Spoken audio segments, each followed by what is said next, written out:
hopefully 2 August episodes of the Wise Guy Sports Show here on the Big Rican on Sports podcast, which means it's clean tonight. It's not going to be crazy. Damn. Knock you off.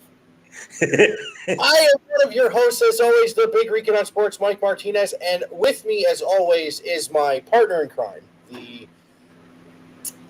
I won't say the Robin to my Batman because Matt Harvey's not there anymore. How about the Spider-Man to my Iron Man? I'm not a Marvel fan. The Batman to Robin. You're killing me. Just stop it then. Just stop. We're done. Mr. Jason. I am the Larry Zbyszko to your Mike Tenay. James, we're 49 seconds in and we've gone Larry Zbyszko and Mike Tenay. Anyway. Come on, oh! You're too much, man. So, now, James, since the last time you and I have had conversation, there are a few things have happened. I have no idea as to what you're speaking of, Mr. Martinez. Well, let's try this first, as I'm trying to, and I apologize if I'm looking off to the left. There's two reasons, and I told Jim this earlier. Number one, Jacob deGrom is throwing a one-hit shutout on the TV. And number two, I am trying to get the live stream on my Facebook page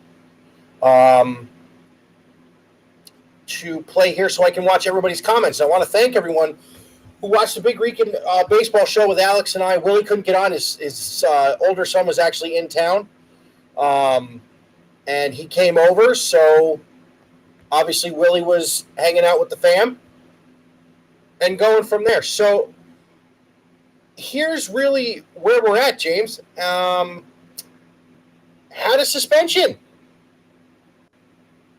in Major League Baseball. I mean, this was supposed to be, after the Tatis trade, this was supposed to be the end-all, be-all, the best lineup in the game, the scariest thing you could run into. The team that was going to run anymore. I tell you what the Dodgers did to them was very impressive. What the Dodgers did was very impressive, and that's in beating them as handily as they did. So I don't know quite what to say about the San Diego Padres other than Fernando Tatis has been suspended 80 games without pay on a PED infraction. Now, the joke is that I see Robinson Cano had a huge impact on the team while he was there. That's better than the joke I was going to make. What were you going to say? I was going to say he claims it was for ringworm medication, so I was going to make it. You remember the old Cleveland hardcore band, Ringworm? Jesus. What? There was no Schnauzer medication? But then again, we'd actually be doing a disservice to the mayor of Parma, God rest his soul, Jim Tanya. No, I agree with you. Jim, I don't know, man. I don't know. I guess there are a lot of players on the San Diego Padres who are not happy right now.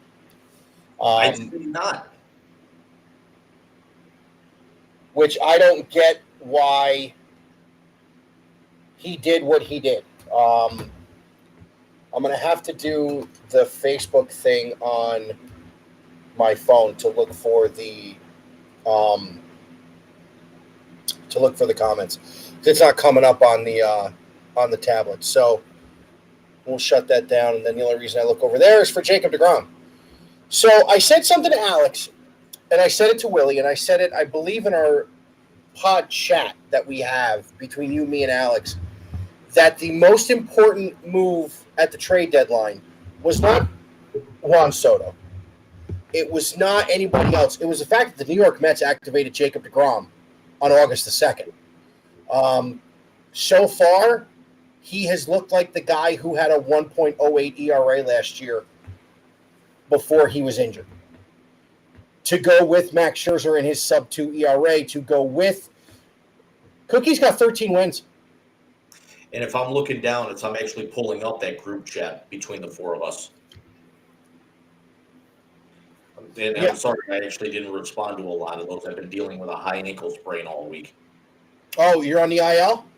Yeah, I got a brace on my ankle. I actually hurt it working out, doing MMA the other night. I go to throw a punch and my body moves, my ankle doesn't. Hey! We're getting older, James. Yeah.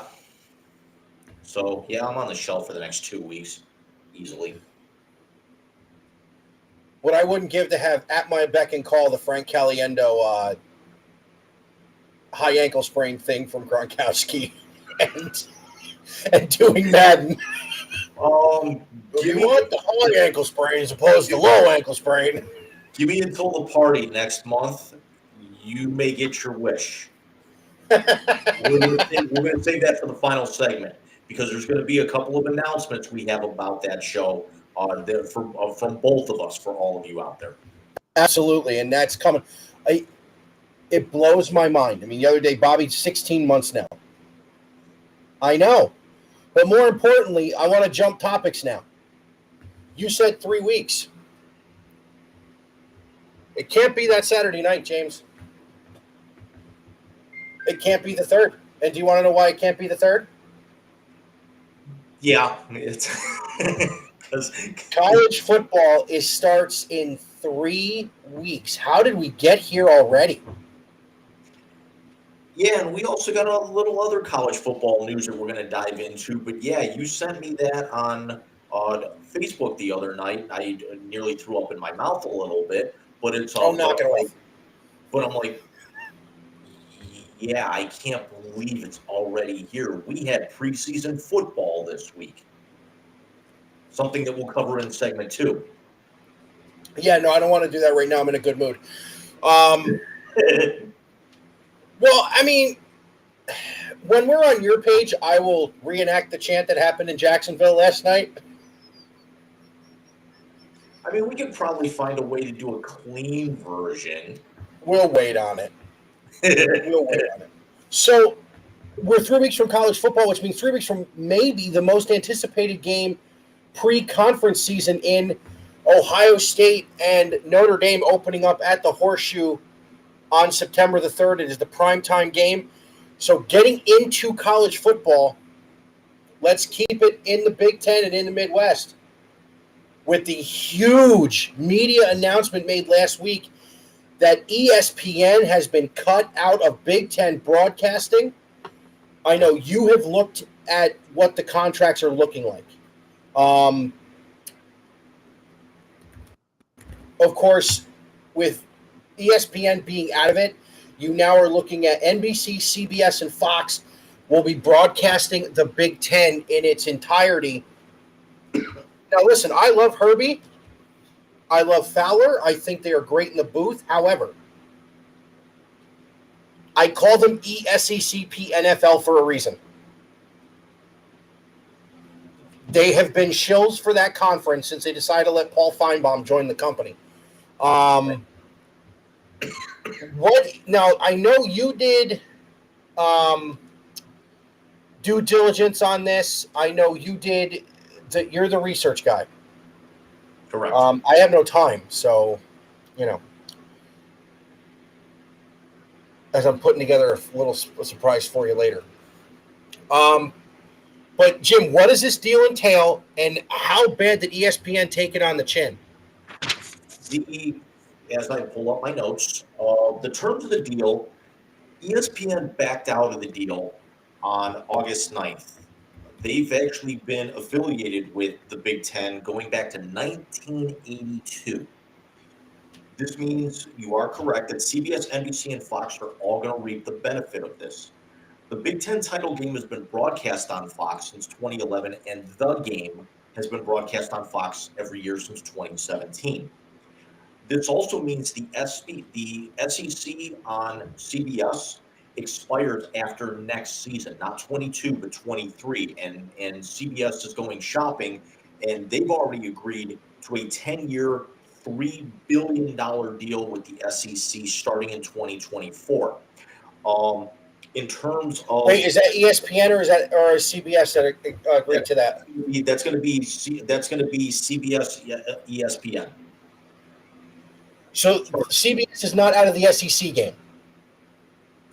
Technically, they are. That deal expired. The SEC on CBS expires after 23, and starting in Okay. 24, they go exclusively to ESPN networks.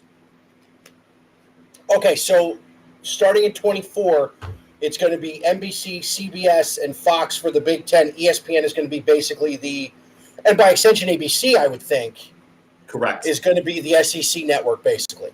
Correct. Now, the terms, I could not find the exact terms of any of the deals with the Big Ten with CBS, NBC, and Fox, just because they've already got an existing deal with Fox. The Big Ten network is underwritten by Fox. And we don't know what the streaming packages are going to look like with the CBS family of networks or NBC, especially because now the one thing I did see is not only is it going to mean an afternoon game on NBC, but it's also going to be there's going to be like an afternoon or a primetime game shifting exclusively to Peacock every week. Okay. So the exact terms of this are out there, but if it's anything like the SEC deal, I'm sorry, with CBS, we're talking several $1 billion. Yeah, I would think it's going to be a high money. And of course, this is what it's money is what this is all about. Mm-hmm. College football is not about student athletes anymore. Let's really stop playing games with that. Right. But here's the interesting part of this, James. And I said this to Willie. I said it to you. I said it to Alex. If NBC is going to become a prime network for the Big Ten, how quickly does Notre Dame jump ship and become a Big Ten conference member? Especially with one of their big rivals now being in the Big Ten, starting in 24 with USC. Let me approach that by going another direction. Who's to say that NBC doesn't dump the contract with Notre Dame with everything that they could be bringing in with the Big Ten and watch Notre Dame maybe go elsewhere? Maybe forcing them to, like we talked about on our last show, maybe having to join the ACC or another conference out there. They're so synonymous with NBC. I don't know if they could afford not to join the Big Ten at this point in time. But let's speculate. Let's say they do it. Let's talk about some of these games that are going to be broadcast, because now, and I'm going to say this from merely the standpoint of being a college football guy, because I don't know if you heard on the baseball show last week with Alex, I will not do a Cleveland Browns centric episode this season. Let me interrupt for one moment. I just pulled it up. Notre Dame's deal with NBC runs through 2025, where they are garnering $22 million per year from the network.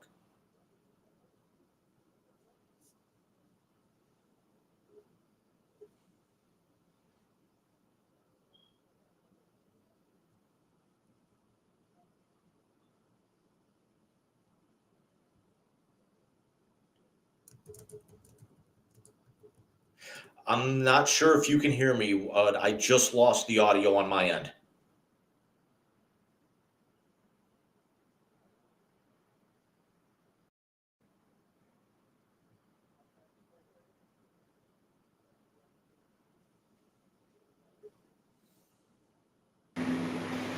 Okay, there we go. Now I'm buffering. Hang on.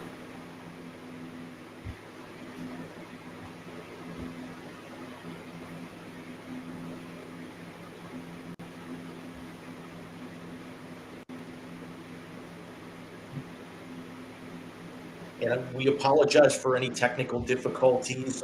Mike's actually having a little bit of an internet issue. I'm actually testing out a new microphone tonight, so we ask if you could forgive us for any technical issues throughout the course of the year. I'm back. Anyway, so does NBC's deal cut out after she did 2025 for Notre Dame with NBC? Correct. And so starting at so after the 25 season, Notre Dame is essentially free agent. Okay. So Jim, let's play speculation real quick. let's play. Let's put our. I know I'm talking college football, and I got the Mets one on, but again, Jacob DeGrom is throwing a 2-hit shutout. So, let's talk a little speculation. Let's talk. They get into the Big Ten come 2025. That means the Big Ten will then have. You ready for this? Every major media market north of Mason-Dixon will belong to the Big Ten, with the LA market now that they will have with UCLA and USC, Chicago, of course, with Northwestern. You have the Ohio contingent in Columbus or Cleveland and Columbus and Cincinnati. Rutgers is in Metro New York. They have Pittsburgh and Philly with Penn State. You have Detroit and that place with the team up north and Sparty. You also already have Indianapolis between Purdue and Indiana. And the Big Ten championship game, which is in the house that Peyton built at Lucas Oil every year. Are they coming to take this thing over? I mean, one more we forgot, Milwaukee. We forgot the Wisconsin with Wisconsin. So basically, every major town north of Mason-Dixon is Big Ten country. And with the possibility of, for all we know, by the time 2025 gets here, we could actually still be looking at Portland and Seattle. Yeah, that's if Washington and or Oregon come over. I think Oregon would be the better fit there, to be honest with you. Yeah, but there's something about, that would be for the Nike deal. But I think, honestly, if they're going specifically for, dollars for markets, if you had to choose Oregon versus Washington, I think you take Washington, you leave Oregon at home. I don't know if I agree with that, to be honest with you. Portland market. Yeah, but I don't know if I agree with that, only because if you want to go for markets with this, you got to get Stanford to get the Bay Area. Well, here's also the other thing we forgot about is that if you actually get the Seattle market, you also have, with their TV stations and the crossover, you also tap into that Vancouver area. That's true. I didn't think about Vancouver. I didn't think about Vancouver because I don't think the CFL is really football. I enjoy the hell out of the CFL, man. It's not that I don't enjoy it. I'm a Blue Bombers fan. Oh, here we go. I followed the Argonauts when Flutie was there. But, yeah, I mean, this is huge for the Big Ten. I know when I saw that deal was coming out, I was like, wait a minute. I'll be honest, I think Notre Dame's going to end up in the Big Ten. I think there is no way that they don't end up in the Big Ten now. It just doesn't make any sense. I mean, ACC before, when NBC wasn't in bed with the Big Ten with this gigantic media deal, but now it just doesn't make any sense. It honestly doesn't make any sense for them to stay out of the Big Ten. Logistically, you would think so with the proximity of the fact that they're right in the right smack in the middle of Big Ten country, but you also got to look at all the other programs as well. Because again, as we talked about with Alex a few weeks ago, they're only affiliated with the Big Ten and hockey. Everything else, they're affiliated with the ACC.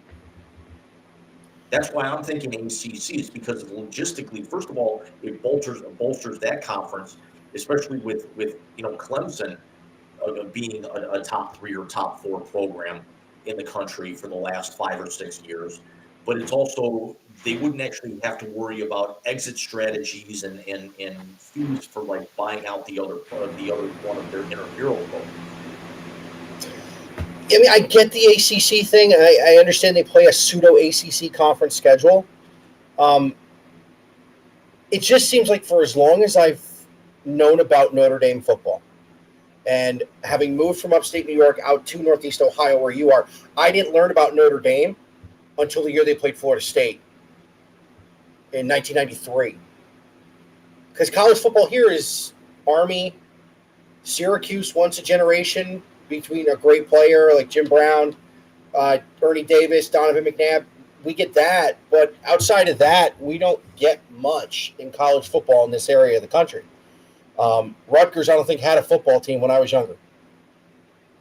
I mean, they did. It's just they were in the Big East and they were winning 2 or 3 games a year. But the thing with Notre Dame is it could go either ways because you also look at who they typically schedule.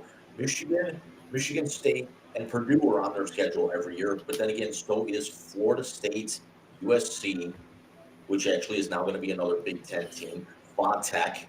So I mean, they could go either way and not have to adjust their schedule too much because you're already going to have a couple of those programs on their schedule already. They're going to end up losing, their affiliation with the military academies. They're going to have to break that. Well, Ohio State's played Army and Navy since I have been, I will call the lunatic fringe of Buckeye fandom, which was really when I came back here and I really dove face first in. They played in fact, the national championship year, they opened against Navy. A few years ago, they played Army at the Shoe in the middle of the season. So it's not that they're not playing those teams. It's that it's kind of a one-off every few years that they get one. And I get Army plays Notre Dame a bunch, as does Navy. Yeah, because you exactly stole my thunder with that. Is that it's not a one-off against those teams where you could potentially rotate those 3 teams every year. You're actually playing all 3 of those teams in your schedule every year. And BYU. Yeah. Okay, I got you. I'm looking forward to college football this season. I am going to try and get an Ohio State preview out before the season starts. Obviously, I got 3 weeks to do it, and I got another Wise Guy show with you and lots of other stuff going on, too. Like my wedding anniversary is in a couple of weeks. Back in the middle of a pennant race. We might come back to that here in a little bit. So we're going to come back to that because I am so jacked up, it's not even funny. And I got something to introduce that segment, by the way. Ruh-roh. No, it's good. I promise you. I've lost my train. Okay. So let's talk about what this could mean to no longer having conferences in college football, which I think is coming faster than people think it is. Is your dream schedule for a team like an Ohio State or a Michigan to play games in Tuscaloosa, bring them up here, play Auburn, play each other, get USC involved, get Wisconsin involved, get these teams involved that you don't play all the time that can create the marquee matchups? Or do you try and leave enough room in your schedule for your rivalry games? Do you go out and make the big splash, or do you keep the rivalry games to keep your fan base happy, more or less? Let me answer your question by posing one of my own. Let's actually, How many power conferences, how many super conferences are you predicting are going to come out of this whole thing? Are you predicting 3 or 4? I think there's only 3 left, to be honest with you. The Big 12 has had to dip into the group of 5 to fill themselves out. By the time this is all said and done, we're going to have the SEC magistrate. We're going to have the Big Ten magistrate. The ACC is probably going to end up getting a little bit larger as well. And then there's also the rumor of the Big 12, Pac-12 merger, although neither one of them wants to say it. So technically right now we've still got our 5, but we all know that the 3 on the outside have got to start consolidating something. So are we talking, I think talking 4? It's going to be 3. It's going to be 3. And the fact that Ohio State, the Big Ten, they're the Big Ten. The fact that the Big Ten is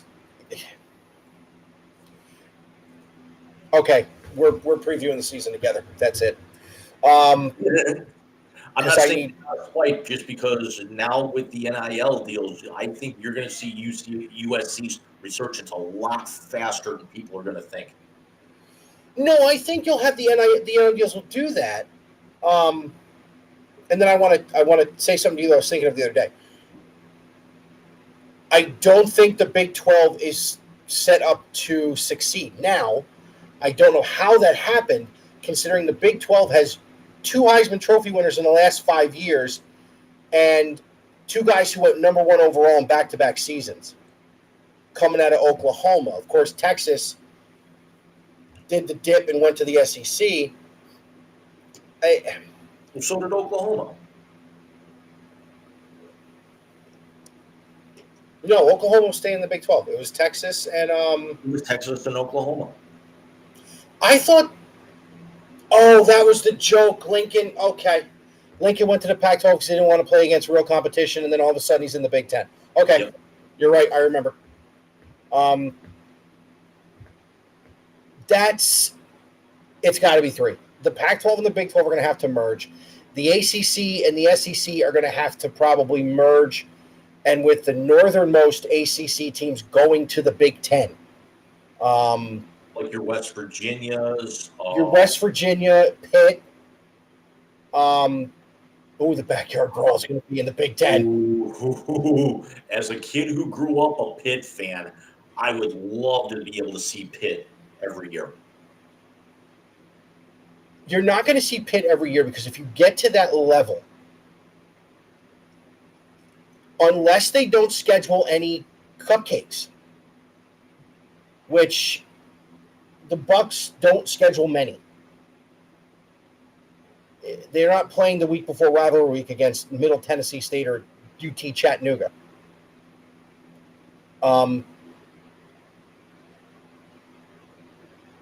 I think we're headed to 3 power conferences, and I think we're headed to 1 giant there's not going to be any big power conferences anymore within the next 5 to 10 years. Okay, then let's actually go back to let's go back to the original schedule question here with this. I think, first of all, when this finally shakes down in the course of, let's actually just say 3 to 5, you're going to see a couple of things. First of all, I think you're going to see the schedule expand to maybe 14 games, maybe even 15, because they want to act like the NFL. You're going to actually have them playing close to an NFL schedule. You might actually have them starting earlier in the year, and then you're also going to end up seeing us in expanded playoffs because you're not going to have a choice. You're not going to have three power conference, 3 super conferences, or 1 gigantic conference and only be able to get away with 4 teams. You're going to see a 16-team playoff at that point. No, I don't think they're going to get away with the 14 playoff come 2 years when the TV rights expire with the SECP NFL. So if we're talking, let's say for the sake of argument, let's say we're doing 13 games, your conference championship, and then the 14 playoff. I think you've got to schedule.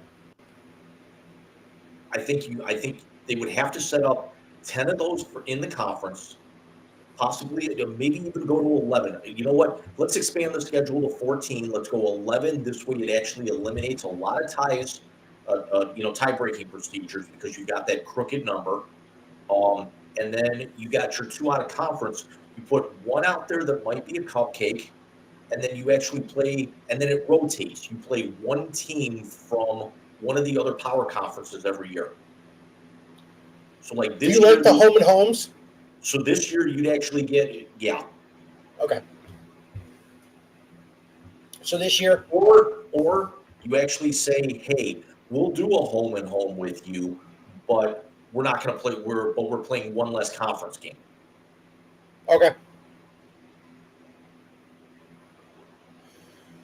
So here's the other question I had, and somebody posed this on Twitter when the whole thing came out about ESPN being shut out of the Big Ten, which, again, I will be upset since Herbie is an Ohio State guy.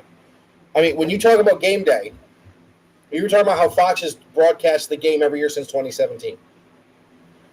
The last year ESPN broadcast the game was 2016, which, of course, is the 2 versus 3 absolute war that was that game, which, by the way, was 10 years to the day after the 1 versus 2 game. Wow.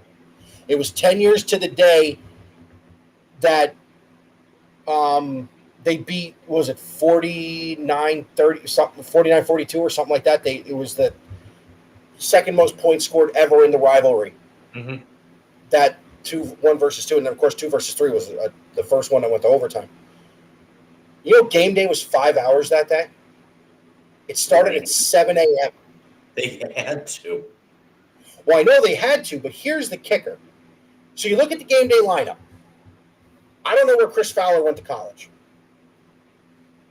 Pardon me. Look it up, stat boy. Already doing it. Thank you. But 3 of your big 4 on that dais every single week. Herbie's a Buckeye. Desmond's a Wolverine. And oh, by the way, Lee Corso coached at Indiana. Fowler was a Buffalo. Colorado. So you've got Pac-12, and the rest of it's the Big Ten, except for David Pollock, who went to Georgia. And you've just shunned their conference. Yeah. So somebody put up there, well, the SEC is the most popular and they are the best football, to which I responded to the guy. If ESPN was your personal highlight reel, yes, you're going to want to go to an SEC school. Think about it. Yeah, because also let's think, why is the SEC, and I pondered this earlier this week, and my personal philosophy is the only reason why the SEC is as popular as it is in the South is because really outside of Atlanta, the 2 or 3 markets in Florida and Louisiana and Charlotte, you've got tons and tons of other teams, but you've got no NFL markets in that area. No, you really don't. Exactly. You've got 2 great teams in Alabama. You've got 2 very good teams in Mississippi. Their closest NFL competition, you would actually have to go either to Charlotte or New Orleans. Or Tennessee.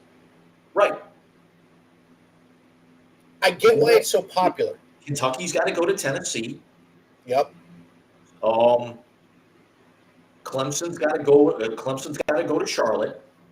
Yep. Boston College, it's Boston College to Foxborough is no picnic. No, but BC at least has, and when we talk about the markets, remember, there's not a lot of professional sports teams in that area of the country. Think about it this way. Baseball, there's 2 teams in Florida. Miami and Tampa. You got the rest of that state, nothing. Right. Except for in spring training. And there's no major league team in either of the Carolinas. The joke is there's no major league team in Virginia. Sorry.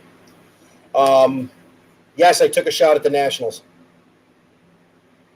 You know what? Technically, you're right, and I forgot about the 2 Virginia teams. Yeah, that's the other thing is they either have to go to D.C. or Baltimore to catch an NFL game. Yeah, I mean, and just like I said, professional sports in general.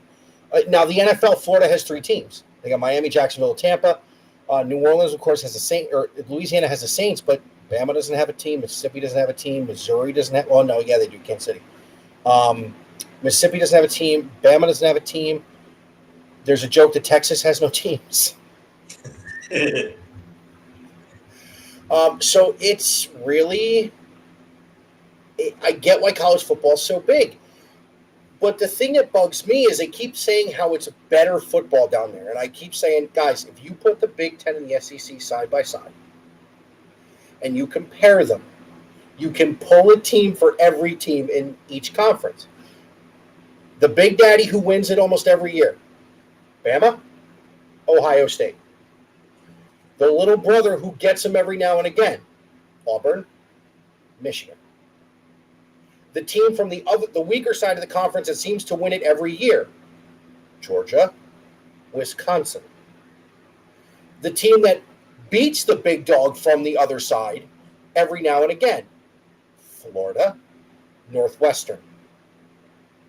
The pretenders, Iowa, Tennessee. I'd almost actually put Michigan State over Northwestern. I'm talking about from that other side of the conference. Yeah. Because we all know the SEC East is the weaker of the two, is the weakest link in the SEC. Right, because it's The either Big Ten. it's Georgia, it's Florida, and there's everybody else. The Big Ten West is the weakest link in the Big Ten. Because in the last few years, if you think about the run Ohio State had with the 4 consecutive Big Ten championships, Back and forth. Yup. The it was Wisconsin. Wisconsin, Northwestern, Wisconsin, Northwestern. Iowa's played in that game once. Nebraska played in that game once because of default, because Ohio State was on probation. Michigan State's played in that game twice. 1 year against Ohio State and the other year when they pulled that miracle off in the horseshoe. Other than that, since they've gone to a Big Ten championship game, it's really been Ohio State and Wisconsin there almost every single year. Yep. And like you said, Harbaugh finally got one last year.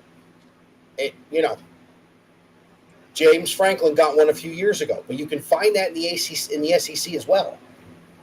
Auburn gets one every now and again. LSU gets one every now and again. Georgia's gotten one. Florida's gotten one. Missouri. A long time. It's been a long time. Missouri, back when what was the name of the defensive end that he came out when he was in college? He played at Mizzou. And I'm a Mizzou fan, and I'm thinking of a couple of them. Michael Floyd's not right. Is that it? No.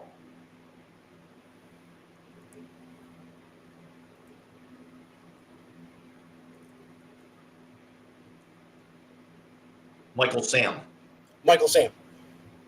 They went to the SEC championship game that year.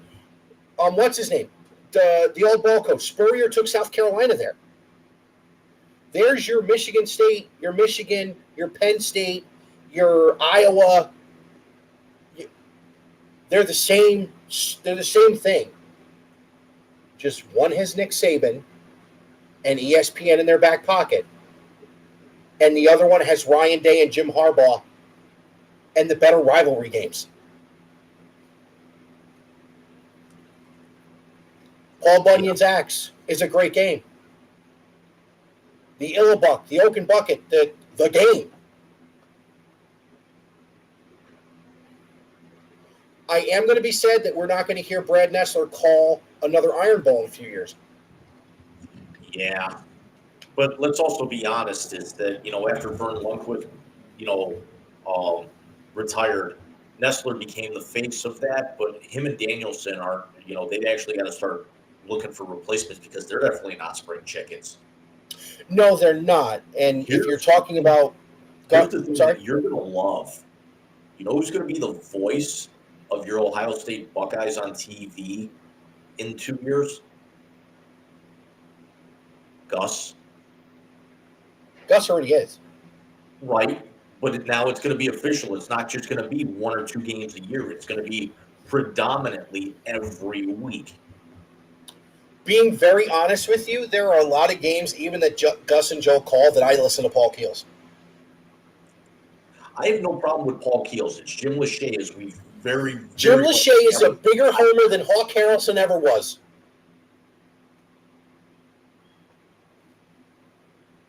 I agree with you. But you know what, though? They make a good tandem because Keels is so even keel. Get it? And, sorry. No, you're not. I'm really not. Did you see what I started off the night with? Nice. You know what? I thought to myself, why not? Yeah, because the last couple of times you've done Wise Guys After Dark or actually had a couple of cold ones, you've actually passed. But it's good to actually see you coming to the dark side. Welcome home. Yeah, right. So speaking of welcome home, we've been on almost 40 minutes, and we've done predominantly all Big Ten in college football. So I will extend the invitation within the next couple of weeks. I will do an Ohio State preview, and I'm not going to do a full team preview. What I'm going to try and do is, a couple of years ago during the COVID season, I actually did an Ohio State pregame every week. I did a Browns pregame every week, which will not happen this season. Right.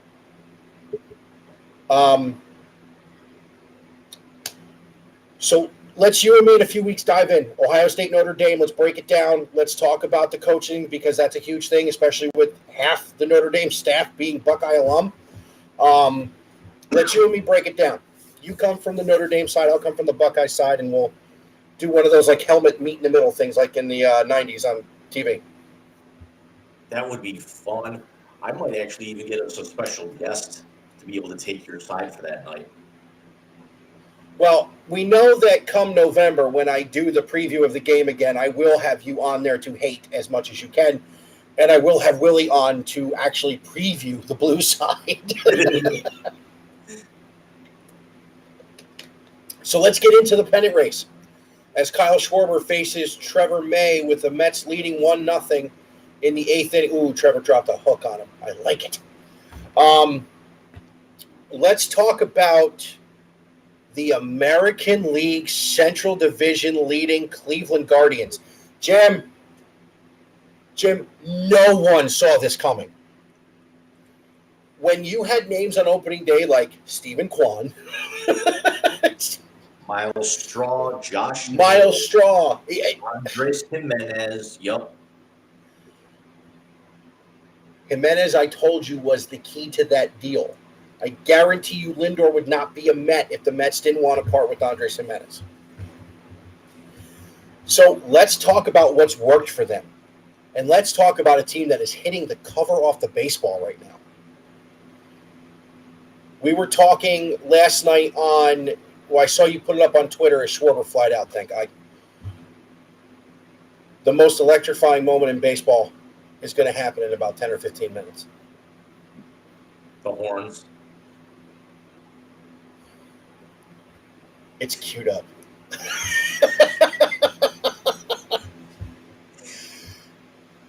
That's all right. Did you see Mr. Met had 2 different color eyes last night when Scherzer had the ball? Yeah. I figure if I'm wearing a team that we're not even talking about tonight, I can stomach your Mets fandom for one episode a month. This is too fun. So back to the Guardian. I'm sorry, I didn't mean to go like that, but I just saw Schwarber had popped up. They stood pat at the deadline. They is it Nolan Jones, the kid they promoted? Yes. Who's looked good coming up. I have kept my eye on him a little bit. Obviously, Natalie on Twitter is just absolutely in love with this team. Yes. Now let's talk about what people are thinking. As great as Guardians, as great as the Guards are to follow on Twitter, she's just as entertaining. I agree. So let's talk about the temperature at home with this team that was not supposed to be here. They were supposed to compete for a wild card at best. And they're leading the division. What do you feel have been the keys to the Cleveland Guardians' run to the top of the AL Central? Small ball. I knew you were going to say that too. Lots and lots and lots of small ball. And they're getting great production right now out of the front 3 in the rotation, including Tristan McKenzie, who you remember earlier in the year I was not completely sold on. But Beebs is coming around, and they're playing a lot of small ball. They're eking out a lot of wins, although they kicked the snot out of Toronto last night and lost a heartbreaker today. But losing, snapping that 6-game winning streak. 7-3 in their last 10. They're actually within a run of Minnesota for overall differential right now. And oh yeah, I posted it earlier this week on my Twins blog. I saw a scenario whereby the time we came up with this show that the Guardians and the White Sox could have eclipsed the Twins, and I was that close to being right. No, you absolutely were, and I agreed with you. I didn't get Jim. I'll be honest with you. Between training at work and then the schedule I'm keeping with coming home and everything else, I haven't had a chance to read that one yet. So I honestly think that I really thought you were going to be right. I really did. I thought they were going to catch him. They both were going to catch him. But the Tim Anderson injury is not going to help the White Sox. Alex is ready to start, I'm pretty sure he's willing to put out a hit on Tony La Russa. The question is, can they sustain this? Can they get this thing done? Because I don't think they get a wild card. The East is too good. Right. They're going to have to win the division to get in. I don't honestly know because they've not been in this position, because you notice every time that they've been right on Minnesota and overtaken them the two times this year, they've gotten no further than a game and a half, 2 games up, and then they just slide back. Now the good news is for them, their schedule is going to line up very well over the course of over the rest of the month. So it would be a perfect time for them to put some distance, between them. But who knows if it's going to happen? It's not easy to extend leads. I mean, look what happened to the Mets earlier this year. They had a 10.5 game. They had a 10.5 game lead. The Braves went out and won 14 in a row, and now, I mean, I think it's 6 or 7 now. After what they did last weekend, I'm gonna tell you my favorite. 5.5 as of right this second. The Met lead is 5.5. Oh, it's because Atlanta played a doubleheader today. Yeah, and they're up. Atlanta's up 4-2, so you figure they hold on and win that one. It's 5, and depending on what you guys do, we're up 1-0 in the bottom of the 8th against Philly, and Diaz is getting ready. So it holds. If everything stands pat, we're still stuck at 5.5. Okay, which I'll take because the Mets get Atlanta for 4 Monday through Thursday of next week. I'm going to go out on a limb and say I think they can do this. And the main reason they can do it is McKenzie, Bieber, Savali, and Plesac. Their pitching's been lights out. Yes. Which is funny because today I'm flipping through Facebook while I'm sitting here, and all the walk-offs from 95 came up as a video I'd want to watch. That team did not have the pitching this team does.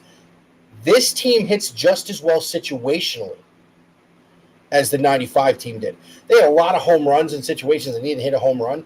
This team moves guys over. They play small ball, like you said. They have their few bashers, and J-Ram, which, by the way, that ball he hit out in Toronto last night, he looked like he was left-handed golfer, Mike Weir or Phil Mickelson. Right. The way he golfed that thing out of there. I love Naylor.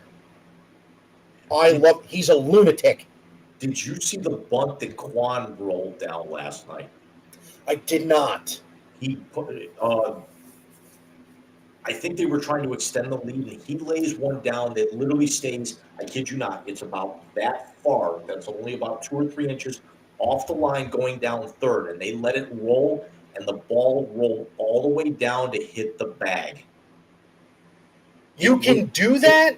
It might have been one of the most perfect bunts I've ever seen. You can do that on the carpet.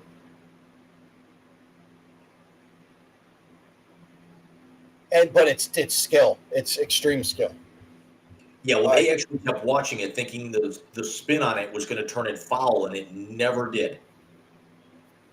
That's crazy. I got to tell you, I love hearing about him. He's back up to nearly 300, which means he gets hot again. Look out. Who's leading the American League in hitting? Do we know? I love throwing these out at you. You start buffering by jumping all around here. It's Arias from Minnesota. What's he hitting? 332. Nah, Quan's not going to catch him. He's going to hit like 450. Jimenez is at 307 in second, tied with Bogarts and Devers. What a disappointment Boston's been. Yeah.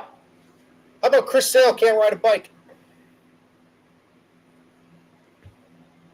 Here's the other thing is that Hosey, 92 RBI, sitting second. The only guy who's actually ahead of him right now is Aaron Judge, who's basically parking everything in the seats under the sun the last month.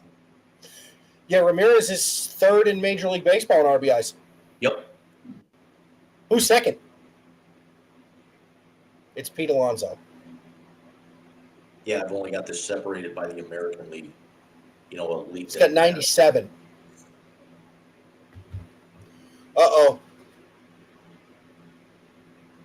Don't you do it. I have to.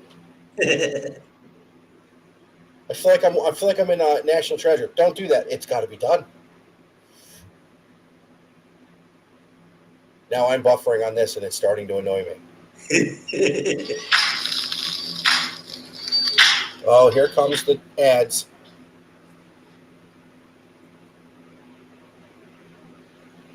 Come on. So for all those who are listening and don't, or watching or listening and have no idea what I'm about to do.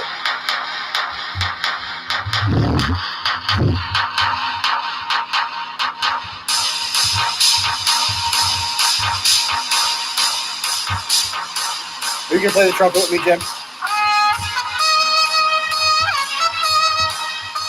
You're on your own.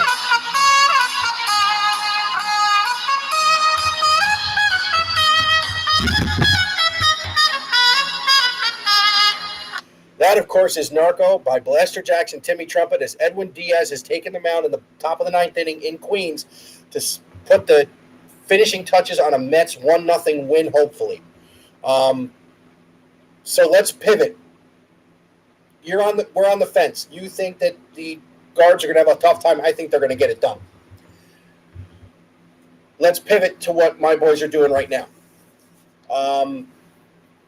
I said to you earlier, I'm going to say it again just so everybody that's hopping on now, and we've got, oh, wow, a bunch of people just popped on.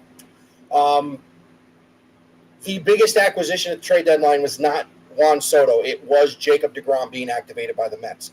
Now you have a 1-2 punch that could end up in Cooperstown. And all they've done in their 3 turns in the rotation since he came back, Scherzer won. DeGrom got a no decision. Scherzer went 7, struck out 11 Atlanta Braves. DeGrom was perfect into the 6th on Sunday.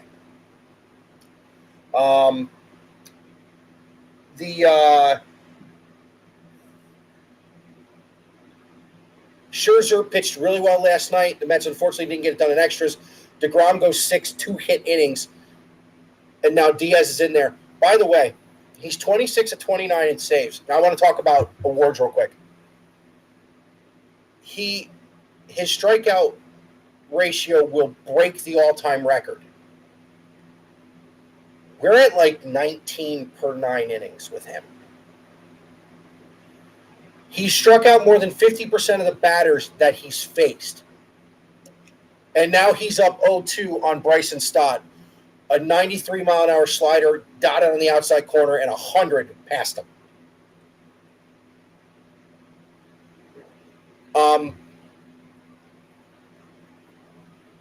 This is the guy the Mets wanted in 2019. And if they would have had this guy in 2019, we're talking about a team that, and ground ball to Guillorme, 1 out. If they would have had this guy in 2019, the Mets would have made a run to the playoffs in 2019, possibly saving Mickey Callaway's job. I know I think I talked to you about it. Did you see what happened last weekend with Atlanta? Yes. They had the 5-game series. Listen, Cookie was dealing on Thursday night. Taijuan Walker got lit like a candle on Friday. And then they had the double play or the doubleheader on Saturday where they won both games. I got to respond. We got comments on Facebook, Jim. Nice.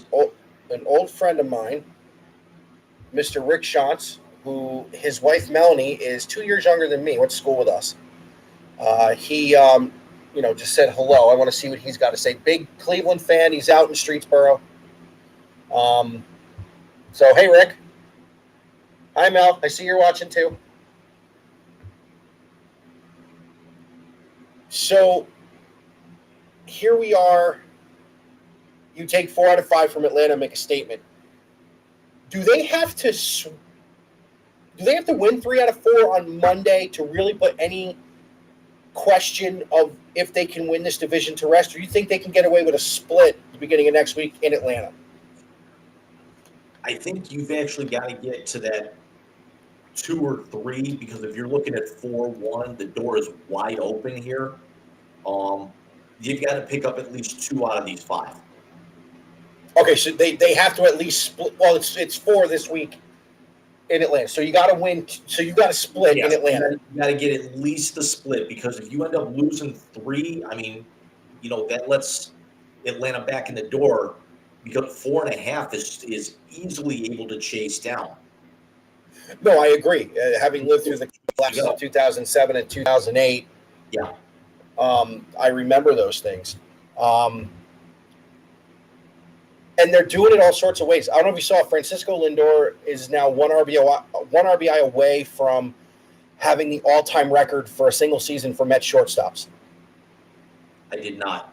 He's 5 home runs from having the all-time record for most home runs in a season by a Mets shortstop.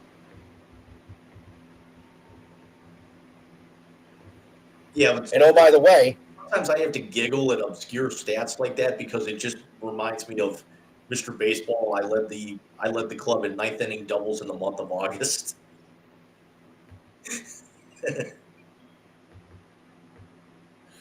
9th inning doubles in the month of August. I remember that line. Such an underrated movie. It really is. It really is.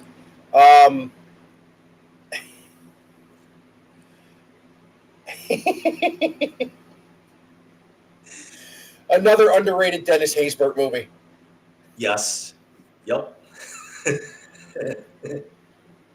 Oh.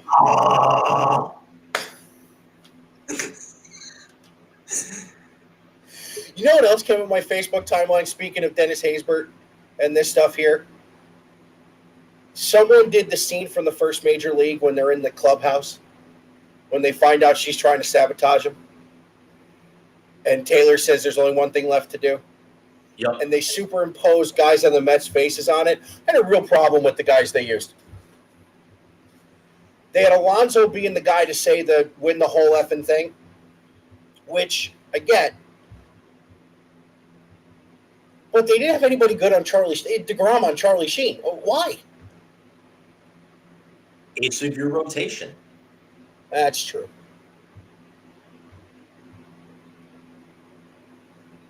Fly ball to right. 2 out. Okay. He's not striking dudes out left and right. I'm getting a little nervous, not going to lie. Paying attention to that, and I got the Brewers and Cardinals on in the background. 1-1 in the 8th, and if Milwaukee wins this, we've got a mathematical tie in that division again. That's going to be those 2 central divisions are going to be the dogfight. Yeah, because everything else right now, it's like well, then again, the Yankees are coming back to earth a little bit more.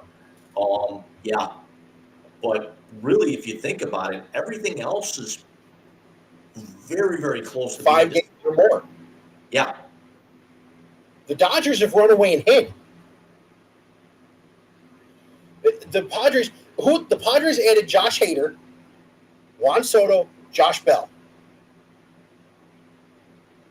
And they've been 5-5 since the trade. They won 5 in a row. Now, one of those was actually right before the trade, and then they won 4 in a row after the trade, lost 5, and then won 3 in a row. So they're only 5-5, but yet the Dodgers are playing so well, that lead is up to 16 right now. Well, the West is over. Yeah. But if it ended today,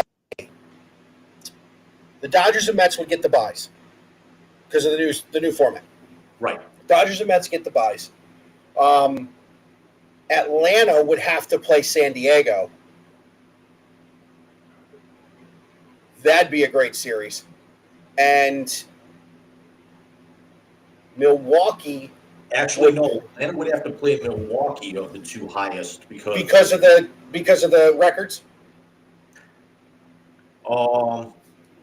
Yeah, if they go by the records, because the Cardinals have 62 wins, the Brewers have 60, Braves are at 68, Padres are 64. So if you're actually formulating it down by, schedule and standing and everything, yeah, you know what, you're right. It would actually have to be Atlanta and San Diego, because St. Louis would actually have to play the lowest of the 3 wild cards at that point. So it would be Milwaukee.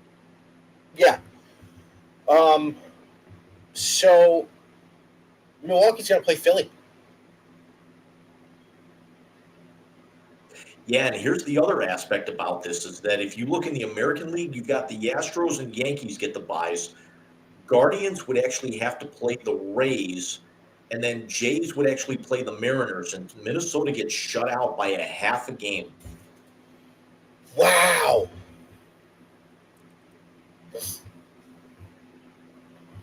Tampa is 59-53. Minnesota is 58-53. So No kidding. Minnesota has led that division all but what, maybe 10 games really all year. And they go Well, yeah, the on, Guards had a lead for what, 2 or 3 days? right. And they've only had and they've only been in first place since what, Tuesday, like Wednesday, Thursday, something like that. So, and if the season were to end right now, they're in and Minnesota's sitting home. That's crazy. But then again, we also thought that, the Squealers were actually going to run away and hide, starting the season 11-0, and then lost their last 6, including a playoff game, and went home after the first. Yeah, but everybody who's anybody knew that was a joke. Right. But we've seen stranger things happen. Yeah, I've seen my boys blow a 7-game lead with 17 to play. Yep.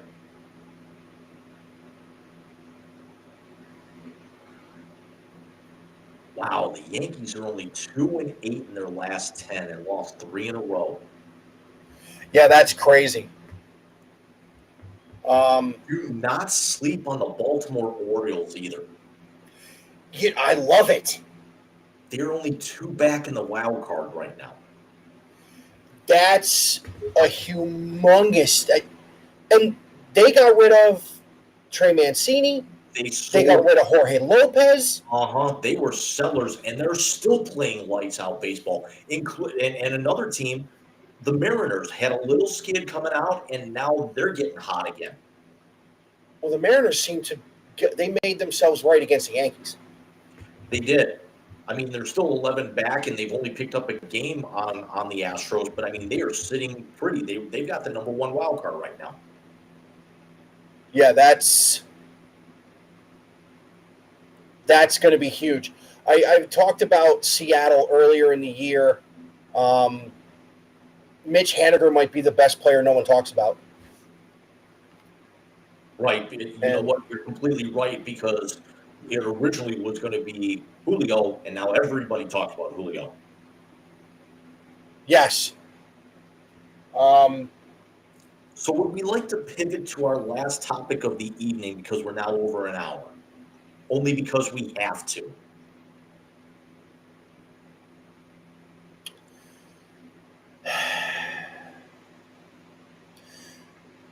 Not to sound like the 3-year-old who doesn't get his way. I don't want to. For everybody who's watching on Facebook, my phone actually just died.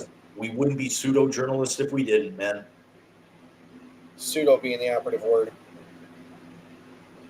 My phone just died, so I apologize if we don't get any other comments out of Facebook. I'm going to say that out loud now. It just shut down on me. But so thank you for everybody who's watching. So last night, Deshaun Watson made his debut in a Browns uniform. For anyone who has ever seen the movie The Boondock Saints, Mets win 1-0. Diaz just struck out Castellanos to end it. So the lead will stay at 5.5, unless Miami comes back. There was a scene in the movie where the boys and their buddy Rocco go and take out Mafia Hitman. And Rocco actually kills him by beating him with a cue ball. And for those who have seen the movie and know it well, what Rocco kept saying is he bludgeoned this man with the cue ball is what the Jacksonville fans serenaded the new Browns quarterback with last night. It looked more like an old ECW show. It really did. Now, I will say this. Browns Twitter, you throw shade better than anybody else. Baker actually had a wide receiver run the wrong route, and he threw the ball where it was supposed to go. And Browns Twitter's like, see, he's terrible. Pay attention. I will say this. The defense did impress me a little bit last night. they did play well. You had I wrestled the ball away from the guy interception, which I thought was pretty cool. Yeah. And again, I don't hate this team. I don't. I'm angry. I think they've hurt themselves for the long haul, and that's just me. But he's. What did you think of the apology?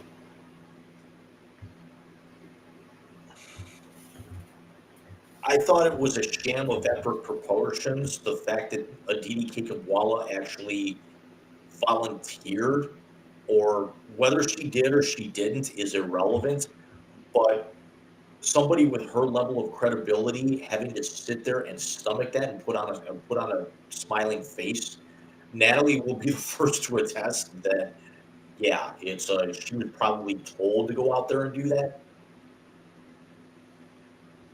I don't understand how. I just don't. I don't understand. I mean, the jokes are writing themselves today. For the way he handled what his numbers were last night. I think I saw he threw for 7 yards. 1 of 5 for 7 yards in 3 series. And someone said that he had 3 times the amount of cases against him as he did yards he threw for. That is true. Actually, more than 3 times, yeah. 3 times plus. So, having said all that, again, I'm not going to do a Brown-centric episode. Am I going to talk about him? Yes. I still find them to be a fascinating team. But I will not really dive into a ton of their content this year just because. But again, having said that, the defense didn't look terrible for as long as the starters were out there. I think they're going to have to rely on this defense because I don't know if he's going to have enough of the rust off to be, and especially if he's going to get a bigger suspension now. I don't know if he's going to have any real leeway to knock the rust off. Well, this is the first time we've actually conversed since the suspension came down. We know it's 6. We know. You mean the 30 lashes with a wet noodle? Right. What do you, even after the appeals, what are you hoping for and what are you expecting? I'm hoping for the year and a hefty fine. I'm expecting exactly what he said he was willing to sit through, which was 8 games. And 5 No, I think they hit him harder with the money. Yeah, which I think what I was reading was he was willing to accept 5. Well, you're willing to accept 5, buddy, but you're going to have issues if you think you're going to get away with this. That's right. The problem.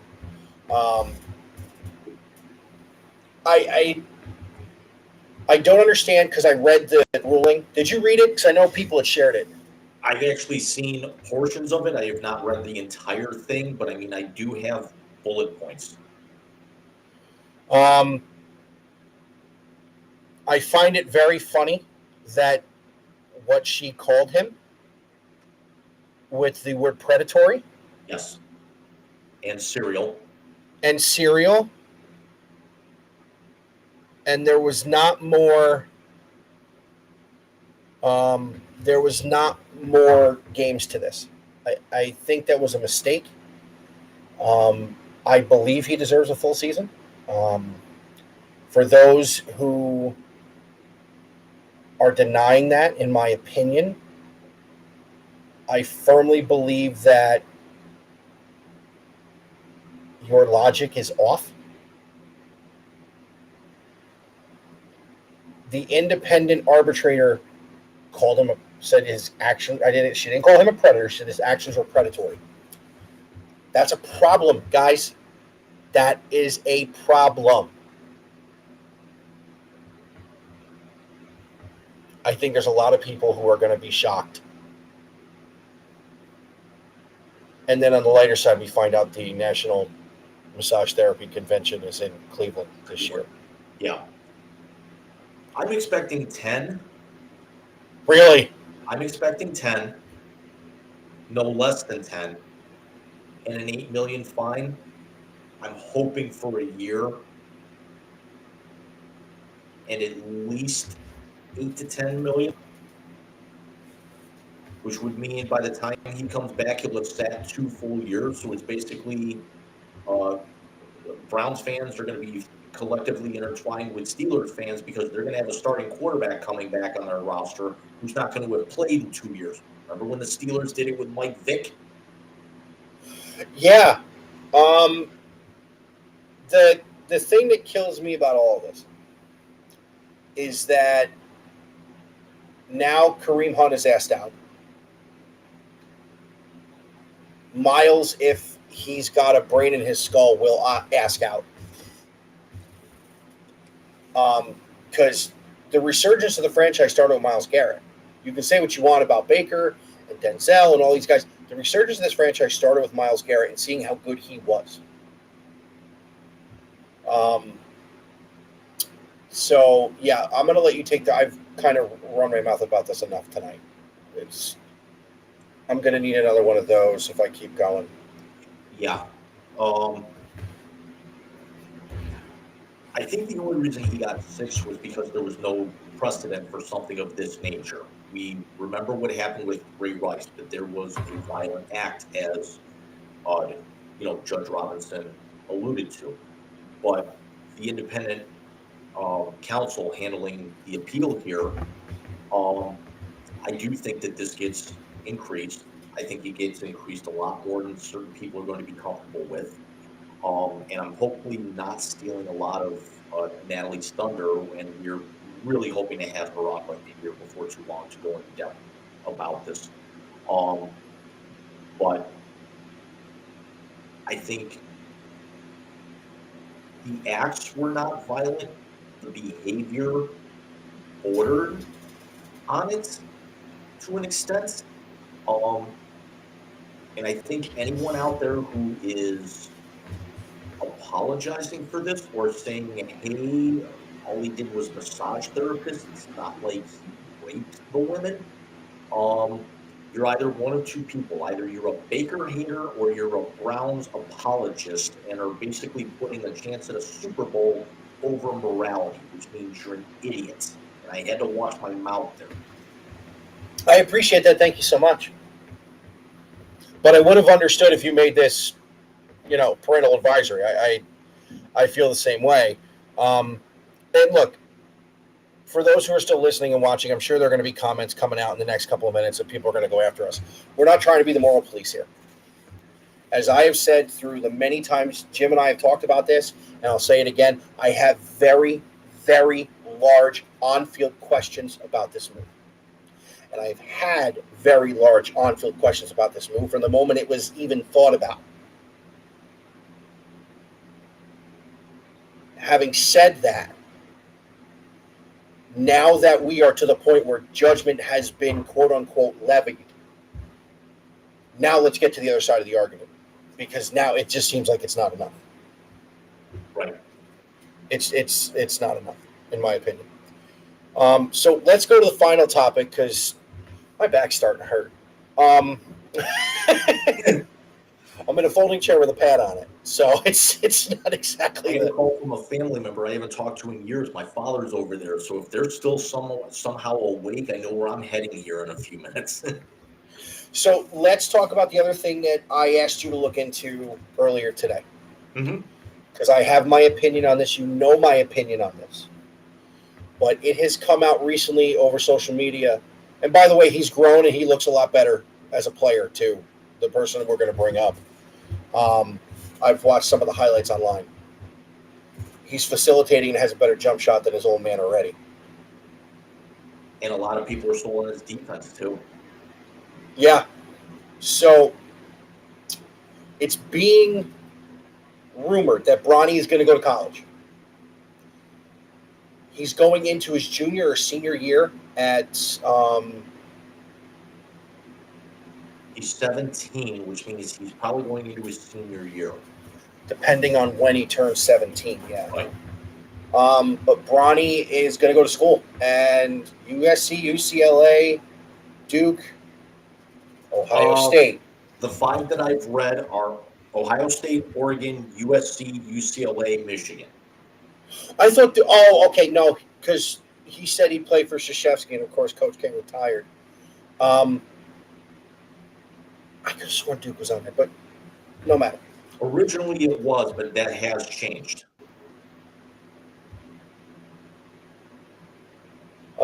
Good. I can see the chat on here. Good. Sorry, I didn't think I could see the on the old one I used to do the streaming with. I could see the chat. I didn't realize I could see it on here. So I can shut this off. So, anyways, if Bronny goes to school, now it's a different animal because now it's not 2 roster spots. Is it coming home? There are people in the media in basketball world that believe he should and think he's going to.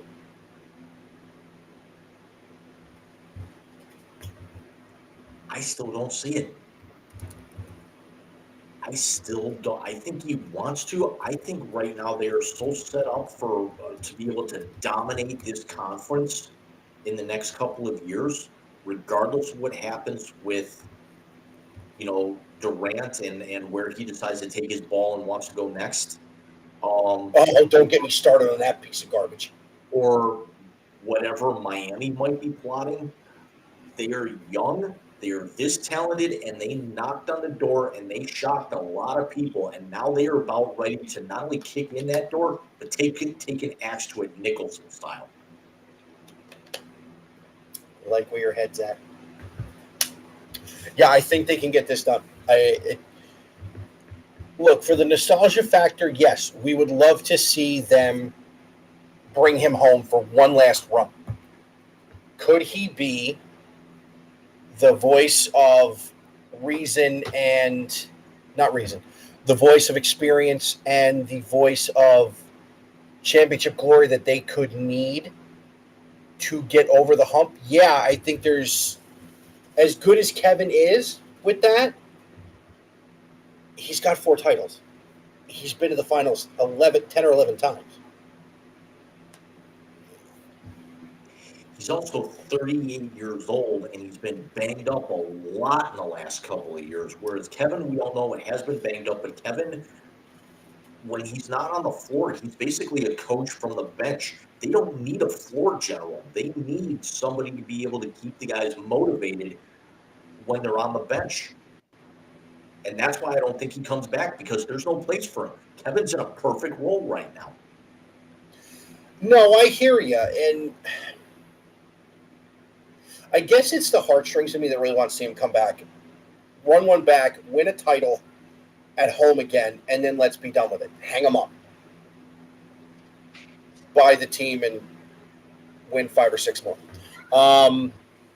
I mean, regardless of what happens the day he hangs them up, his opening day the following year, unless they're raising a banner that says championship and unveiling rings, his name's going up.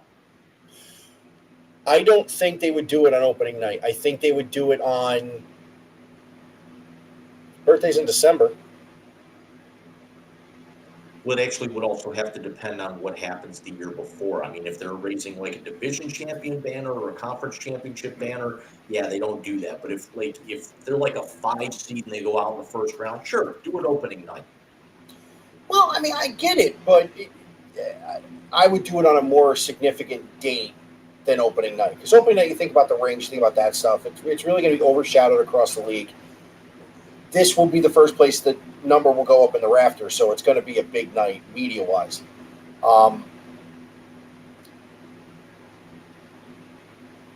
Yeah, I think it's the heartstrings in me that wants him to come back. And we've said that before. Or I've said that before, that I would like him to come back. But, you might be right. With the way you say it and the way this team is constructed, he might not be the answer to a title. Hey, we could be talking about this in 5 or 6 months, Jim, and they could be on their way to being the top seed in the East and getting this thing done.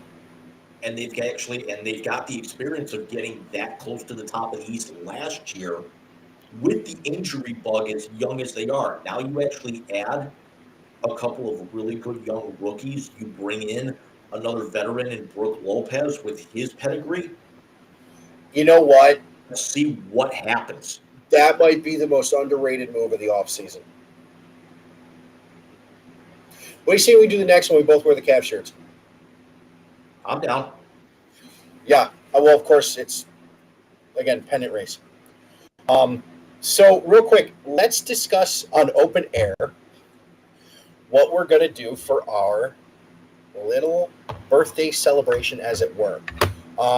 Our first episode, the high school reunion episode, going back, was what date again? September of last year. I know that. Yep. We have a little surprise for you guys before we log off tonight, but the date of that episode was September 4th, 2021, entitled High School Reunion. The first official Wise Guys Sports Show was October 23rd of last year. That was the What's in the Box episode. That was officially that was not the pilot. That was the high school reunion was the backdoor pilot, and this was episode 1. Right, but still, it was the Wise Guys. We just hadn't called it the Wise Guys yet. So we are going to have a birthday celebration. Do you want to do it next month? Or do you want to do it in October and really do it big? Because we do it in October. We're doing this during the World Series. We're doing this. Could you imagine if we do this and it's a Guardians-Mets World Series? You know what? We might actually think about doing it because not only do we have postseason, we've also got the opening of Cavs season. I got the opening of hockey season. We're right smack in the middle of the NFL and college football season. So let's do the 1 year around the 1 year. You know what? Let me actually throw the invite out there. What if we do a 2-hour episode? We might even go a little earlier. We do our normal show for an hour, and then we blast it out for the second half. That sounds good to me. You still got my audio? Because I don't know why, but my video just cut out. I got you. There we go. Sorry. Live TV? Yeah, I think we can try and make that work. Time constraints are really my thing because usually we want to start this right after Bobby goes to bed. But the difference is we're going to be bringing on anyone and everyone we can get our hands on. All of y'all are invited. We're going to line up a bunch of guests for that night. Yeah, I got to talk to John because that would be fun. Alex has already said he's down. I'm sure Willie would be down. Wise Guys Elite. Yep. The Wise Guys Elite. We got to make that T-shirt for him. Before I go any further, I'm going to try and figure out how to get this done. We have a very quick surprise for you guys tonight. Mike, please don't say anything just yet. I have no idea what you're talking about. Ladies and gentlemen, I would like to share with you. Oh, yes, I do know what you're talking about. I'll bring it in. Ladies and gentlemen, welcome to the Wise Guys Show. Our official logo is complete. And I got to say thank you to you, Jim, for getting that done. That was huge. I know we've been talking about it for some time now. You have time at work to do things like this. I unfortunately don't. I tell you what, though, what my wife was saying earlier, if you do that up top, it's like up here. I don't know if you can see my cursor on there. Yeah. It's that's actually, this is the, I don't want to say it's an unofficial logo, but it's the official logo, but there are going to be a few tweaks. There's our individual logos, like my Roundo logo and Mike's Big Rican logo will be added to that, but that is the master template of our logo that you can actually go to my page, jcbluenote24.blogspot.com. you'll actually be able to see that on the Wise Guys page I have set up there that has all previous Wise Guys recordings, including links to all previous Wise Guys episodes, not only on my channel but Mike's channel. And for those of you also who see that and see that there's video but no audio, that's actually because those shows are being done on my page, to where Mike does not have the audio because of his family-friendly account. And I'm not saying that to slight Mike whatsoever. But you can actually see that on my page. And then there's also one that Mike has where the scripting is orange to represent the Mets. So you might actually see that in different alliterations depending on whose page you're going to. But our individual logos will be added to that here by the time we see you guys again in September. Well, listen, it has been an hour and 25 minutes. We've touched on a lot of topics, which we normally do. And I got to tell you something. Do you know what we didn't do tonight, Jim? We didn't go off the rails. In the first 3 minutes, we did. Well, yeah, but the first 3 minutes are always weird with us. But once we get going, we usually will deviate. Right. One other thing we actually did want to share with you guys, starting probably next month, although it's definitely going to be in October, but by the time you guys see us in September, not only are we going to be on YouTube and Facebook Live, but there's also a very, very good chance you're also going to see us simulcasting on Twitch. And it might just be on YouTube and Twitch. I haven't decided if I'm going to keep it on my personal page. But if we go from there to Twitch,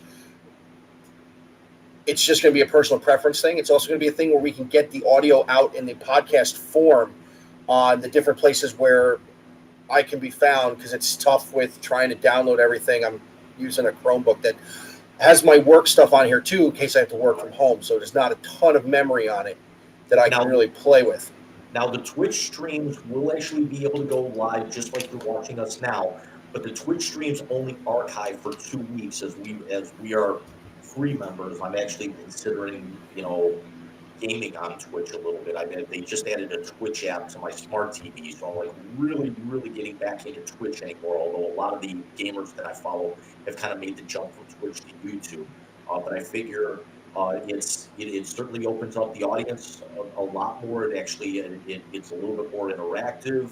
You guys don't actually kind of have to censor your comments or anything on Twitch, for any kind of feedback. But it's something we've been kicking around for a little bit, and we decided, we are going to pull the string. We're just not sure if we're going to do it with the unofficial anniversary or the birthday bash. Well, and with the birthday bash coming in October already, with everything that's going to happen, I mean, October is the most wonderful month of the year because it's baseball postseason, in my opinion. And Halloween, just make my personal Christmas, but I have a real problem with Halloween stuff being out in the stores already, though. Yeah. Kids aren't even back in school yet. So let's wrap this up. Jim, again, the Twins one, I will get a chance to read that and watch the video that went with it. I'm sorry I haven't done that as of yet, but it's been a crazy week. I have some vacation time coming, so I'm going to get into a bunch of stuff. It's actually starting the 7th of September. I am off until the 19th. So we will get some more content. Big Weekend itself content out, as I will have a Mets season to wrap up and a Buckeye season to ramp up. And the NBA will be here very soon. It's a great time to be a content creator, especially in the sports side of things, because we're going to get it done. So as always, JC Blue Note, where can you be found, sir? We actually plugged the page a few minutes ago, jcbluenote24.blogspot.com. Mike will be able to add the links down below here after this gets posted to YouTube, Twitter at jcbluenote24. And we've actually got a couple of things in the pipe. Maybe want to try and get something out here this weekend.